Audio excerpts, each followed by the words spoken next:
मैं चाहती हूँ कि आप एक पल के लिए अपने पसंदीदा भोजन के बारे में सोचें। यह क्या है? पिज़्ज़ा, मैकरोनी, चिकन सलाद, सुशी।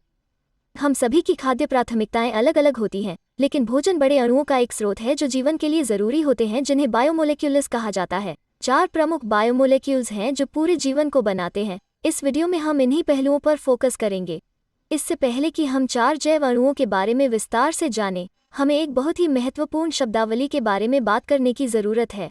वो शब्द है मोनोमर। मोनोमर बिल्डिंग ब्लॉक की तरह है। अगर मेरे पास कुछ बड़ा पदार्थ होता है तो उस पदार्थ को बनाने वाले हिस्से मोनोमर कहलाते हैं।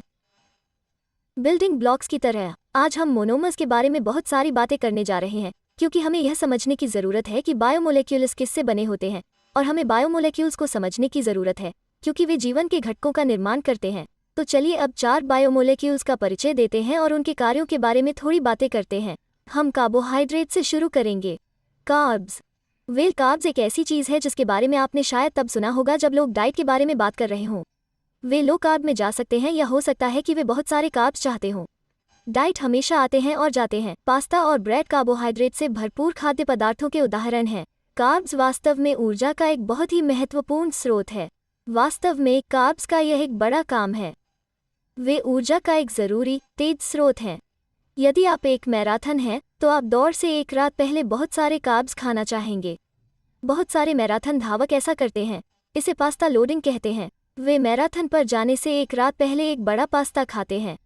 कार्ब्स में एक मोनोमर होता है जो बिल्डिंग ब्लॉक्स का काम करता है। कार्ब के लिए मोनोमर को मोनोसेकेराइड कहा जाता है। मुझे पता है कि यह उच्चारण में कठिन शब्द है, लेकिन मोनोसेकेराइड कार्बोहाइड्रेट बनाते हैं। अगला एक विविध समूह है जिसे लिपिड कहा जाता है। लिपिड को वसा के रूप में बेहतर जाना जाता है। उनके पास 2 अलग अलग प्रकार के बिल्डिंग ब्लॉक होते हैं। एक प्रकार के बिल्डिंग ब्लॉक को फैटी एसिड कहा जाता है और दूसरे प्रकार को ग्लिसरॉल कहा जाता है। अब लिपिड के उदाहरणों में मक्खन, तेल और कोलेस्ट्रॉल शामिल हैं। लिपिड, हालांकि उनकी बहुत सी जिम्मेदारियां हैं। आप ऐसा सोच सकते हैं कि यह तो फैट है, भला फैट कैसे सेहत के लिए अच्छा हो सकता है? खैर, यह सिर्फ इस बात पर निर्भर करता है कि आप इसे कैसे देखते हैं। उदाहरण के लिए, आपने मनमोहक सील को देखा है? उनके पास घुंघराले सफ़ेद बाल होते हैं। उन्हें हाफ सील कहा जाता है। वे सफ़ेद और बालों वाले सिर्फ बचपन में दिखते हैं। जब वे बड़े हो जाते हैं तो वे अलग दिखने लगते हैं, लेकिन अपने बचपन में उनके पास बहुत सारे बाल होते हैं जो उनके पैदा होने के समय उन्हें गर्म रखने में मदद करते हैं। लेकिन समय के साथ उन्हें ब्लबर विकसित करना पड़ता है। यह वसा है और यह उन्हें गर्म रखने में मदद करता है। लिपिड इंसुलेट के लिए अच्छे होते हैं। आप वसा को ऊर्जा से जोड़कर नहीं देख सकते, हालांकि वसा दीर्घकालिक ऊर्जा का एक बड़ा स्रोत है। वे ऊर्जा को लंबे समय तक संग्रहित कर सकते हैं। उदाहरण के लिए सोचें कि आप इंग्लिश चैनल तैरना चाहते हैं। यह 21 मील तैरने जैसा है।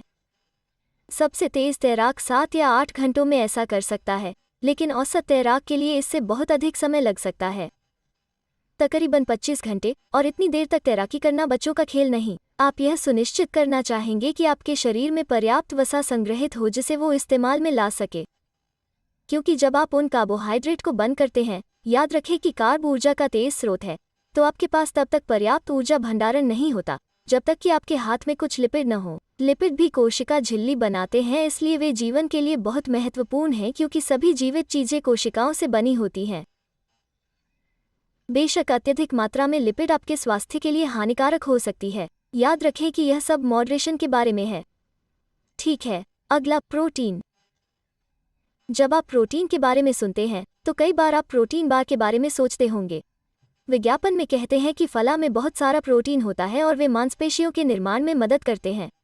प्रोटीन मांसपेशियों का निर्माण कर सकता है। मांस और कई प्रकार की दालों में प्रचुर मात्रा में प्रोटीन होता है। प्रोटीन के मोनोमर को अमीनो एसिड कहते हैं। तो कभी कभी आप ये लेबल देखते हैं जो कहते हैं इस फूड में 20 अमीनो एसिड हैं। असल में वे केवल यह कहने की कोशिश कर रहे हैं कि इसमें प्रोटीन है, और प्रोटीन अमीनो एसिड से बने होते हैं, इसलिए यह आपके लिए केवल कुछ फैंसी विज्ञापन है। लेकिन मांसपेशियों के विकास के लिए महत्वपूर्ण होने के अलावा प्रोटीन अन्य कार्यों जैसे कि प्रतिरक्षा प्रणाली में काम करने और एंजाइम के रूप में कार्य करने में भी बहुत महत्वपूर्ण है। एंजाइम प्रोटीन से बने होते हैं, इसलिए प्रोटीन शरीर के लिए महत्वपूर्ण होते हैं। अब जब हम जीन्स के बारे में बात करना शुरू करते हैं, डीएनए जीन्स की, न कि वो जीन्स जो आप पहनते हैं। प्रोटीन के लिए डीएनए कोड शरीर की संरचना और कार्य के लिए बहुत महत्वपूर्ण है। अंतिम बड़े बायोमोलेक्यूल को न्यूक्लिक एसिड के रूप में जाना जाता है। न्यूक्लिक एसिड में डीएनए और आरएनए शामिल होते हैं, जो हमें जेनेटिक्स के मिलने पर मिलेंगे। उनके पास एक मोनोमर है जिसे न्यूक्लियोटाइड कहा जाता है। यह आपके लिए याद रखने में आसान होगा, क्योंकि न्यूक्लियोटाइड न्यूक्लिक एसिड की तरह सुनाई देता है। यदि डीएनए और आरएनए पर विचार करें, तो ये दोनों आपके लक्षणों की कोडिंग के लिए आनुवंशिक जानकारी में शामिल हैं। वे आपके बहुत सारे भोजन में पाए जाते हैं, क्योंकि जब भी आप कुछ ऐसा खाते हैं जो सजीव चीजों से आया हो, तो उसमें डीएनए हो सकता है। उदाहरण के लिए, जब आप एक स्ट्रॉबेरी खाते हैं, तो आप वास्तव में उस स्ट्रॉबेरी को बनाने वाली सभी कोशिकाओं का उपभोग कर रहे होते हैं। उन सभी स्ट्रॉबेरी कोशिकाओं के नाभिक में डीएनए होता है। पौधों और जानवरों में डीएनए होता है। सभी जीवन में प्रत्यक्ष सेल गतिविधियों के लिए डीएनए जैसे न्यूक्लिक एसिड होते हैं। हमने उदाहरण के जरिए मोनोमर्स के बारे में बताकर और बायोमोलेक्यूल्स के कुछ सामान्य कार्य बताकर मुख्य 4 बायोमोलेक्यूल्स की जानकारी दी। बायोमोलेक्यूल्स की संरचना एक और महत्वपूर्ण पहलू है जिसके बारे में बताना जरूरी है। संरचना को समझने से उनकी प्रॉपर्टी प्रिडिक्ट करने और उन्हें आसानी से पहचानने में मदद मिल सकती है।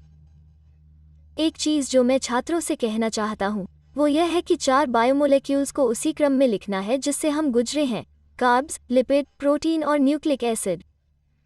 इस मेमोनिक डिवाइस को याद रखें जो इन 4 बायोमोलेक्यूल्स के साथ चलती है: चोन, CHONP। अंत में M के साथ चॉम्प के बजाय यह N साउंड के साथ चॉम्प है। C कार्बन के लिए है, H हाइड्रोजन के लिए है, ऑक्सीजन के लिए है। तो कार्ब्स, लिपिड, प्रोटीन और न्यूक्लिक एसिड सभी में वो चो होता है। यह सिर्फ इतना है कि प्रोटीन और न्यूक्लिक एसिड में भी एक N होता है जो नाइट्रोजन होता है, और न्यूक्लिक एसिड में अतिरिक्त रूप से एक P होता है जो फॉस्फोरस के लिए होता है। तो फिर से चोन, CHONP 4 बायोमोलेक्यूल्स में प्रमुख तत्व।